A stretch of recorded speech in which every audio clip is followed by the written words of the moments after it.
Nasa Talya, Ulaya. Street kami. 2 minutes pa lang tayo naglalakad. 28 minutes pa.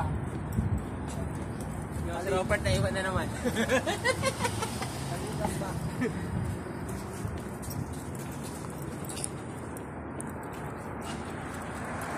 Lahat ng ano ay end. Ito pinaglumaan na building ah. Gusto mo gawin natin ni Pago eh. Pwede yan, mga pang Pinoy. Yung ano mo eh. Pang Pinoy na ano na pre. Mga pang kwek-kwek tsaka mga kikiam. Fishballan.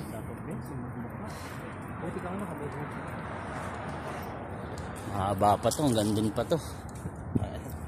Akna Center. Hindi mo na kasi sinuot eh. Sinuot mo na akin eh. Ayoko niya masakit. Tsaka hindi, tama lang yung sa akin. Malambot, di ba? Kaya naintindihan kita eh. Sakit sa ano talampakan yan. Ako okay lang. Okay lang naman. Ay, sabi ka! Nagulat ako. Pwedeng pang trabaho to be. Sa kitchen. Sa kitchen. Tsaka malambot kasi sa ano mo. Tapakan.